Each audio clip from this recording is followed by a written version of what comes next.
नमस्कार, मी डॉक्टर मनोज कुलकर्णी. आपलं आज व्हिडिओ अपलोड करण्याचं किंवा आजच्या जे व्हिडिओचं जे टायटल आहे महातिक्त घृतनिर्माण. तर खूप दिवसापासून विद्यार्थी वर्ग, माझे जे स्टुडंट आहेत विद्यार्थी वर्ग कॉलेजचे, नंतर आयुर्वेद डॉक्टर्स आणि नंतर माझे रुग्ण, की डॉक्टर तुम्ही थोडंसं आयुर्वेदाबद्दल तुमच्या यूट्यूब चॅनलच्या माध्यमातून वगैरे बोलत जा, 4 युजफुल अशा टिप्स देत जा. याबद्दलची मला खूप दिवसापासून मागणी येत होती.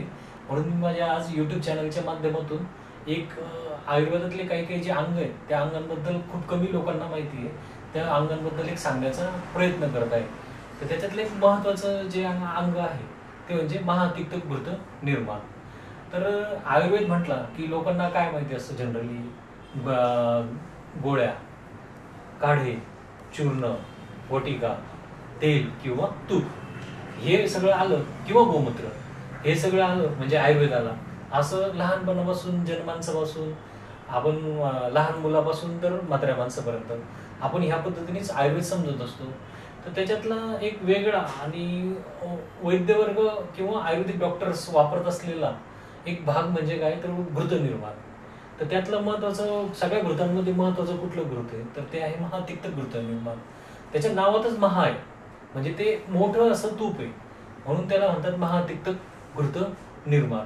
तर म्हणून मी पण ठरवलं की आपण अशा विषयांवर बोलू की ज्याच्यात काहीतरी वेगळेपण आहे किंवा त्यात काहीतरी वेगळा अँगल आयुर्वेदीय विद्यार्थ्यांना आणि तसेच सामान्य जनांना पण मिळू शकतो. असं एक काउंटर मेडिसिन म्हणजे महातिक्त घृत. तर घृत या शब्दाचा अर्थ होतो तूप. संस्कृत शब्द घृत आहे आणि त्याचा मराठी नॉर्मल जो अर्थ आहे तो आहे तूप. तर ज्याच्यामध्ये तूप निर्माण केलं जातं त्याला म्हणतात घृतनिर्माण. तर यातलं जे आहे ते महातिक्त घृत हा आपला टॉपिक आहे. तर या पद्धतीने हे आपलं महातिक्त घृत आहे, हे फायनल प्रोडक्ट आहे. तर हे फायनल प्रोडक्ट तयार करण्याआधी आपण ते प्रोसिजर कशी आहे व कशा पद्धतीने तयार करावे याच्याबद्दल आपण पूर्णपणे माहिती घेणार आहोत.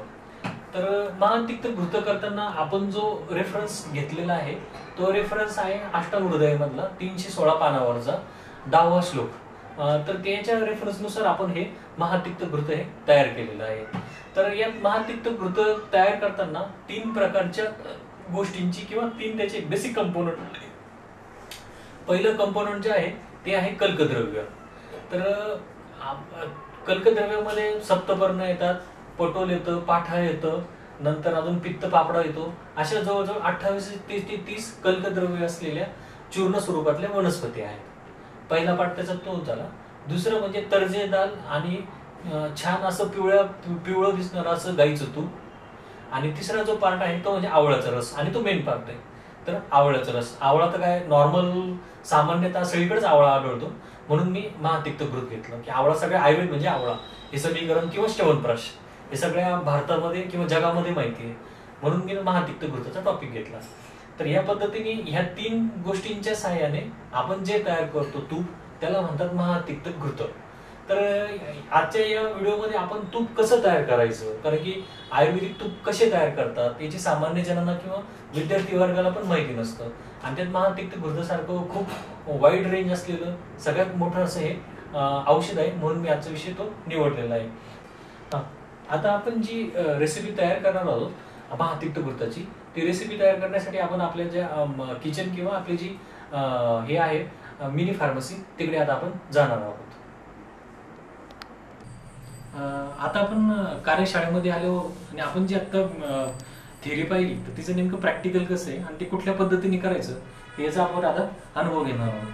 तर पद्धतीने सर्वप्रथम हा आवळा जो आहे तो आपण खलबत्त्यामध्ये कुटून घेतो.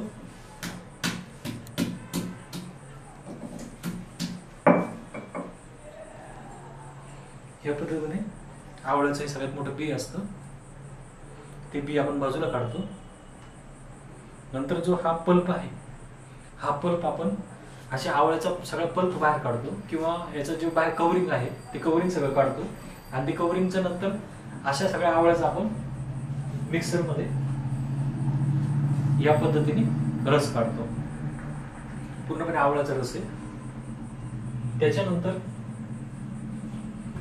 आपण जे चूर्ण घेतले कल्कद्रव्य तर या पद्धतीने 28 ते 30 कल्कत द्रव्य आहे त्याच्यात. याच्यामध्ये पित्त पापडा, पाठा, नंतर अजून किरातिक्त यासारख्या वनस्पतींची ही चूर्ण असून या चूर्णाचं आपण पाण्यामध्ये उकळी करून काढा करतो व नंतर तो काढा अशा पद्धतीने गाळून घेतो, उकळवतो त्याला. आणि गाळल्यानंतर या पद्धतीने असा चॉकलेटी कलरचा काढा तयार होतो. आणि नंतर जी मेन प्रोसिजर आहे त्या प्रोसिजर मध्ये हे गाईचं तूप आहे. एका मंदाग्नीवर आपण असं गाईचं तूप टाकतो स्टीलच्या भांड्यात. हे फक्त आपण एक प्रॅक्टिकल म्हणून बघतोय, तर याच्यामध्ये आपण छोट्या स्वरूपात बघतोय. तयार करताना आपण ते मोठे 5-5, 10-10 लिटरचे स्टीलचे भांडे असतात त्याच्यामध्ये आपण तयार करतो. व त्याच्यानंतर हा जो कल्कद्रव्याचा काढा आहे तो कल्कद्रव्याचा काढा टाकतो. 5 लिटर तूप असेल तर 10 लिटर कल्कद्रव्याचा काढा करून घेतो आपण. त्याच्यानंतर याला इंडक्शन, सध्या इंडक्शनवर लावलंय. इंडक्शनवरून 1 ते 2 दिवस ही सगळी प्रोसिजर चालते. तूप जे असतं, काढा जो असतो चॉकलेटी कलरचा काढा, त्या तुपामध्ये पूर्णपणे विरघळतो. या पद्धतीने असा एक चॉकलेटी कलर येतो तुपाला.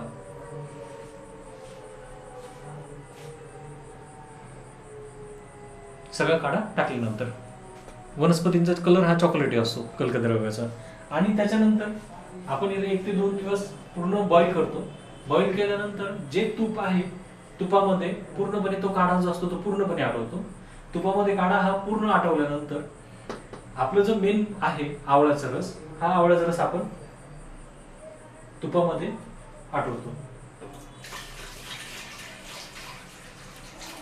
या पद्धतीने 5 लिटर तुपासाठी आपण जवळजवळ 10 लिटर आवळ्याचा सोरस हा त्याच्यामध्ये टाकतो.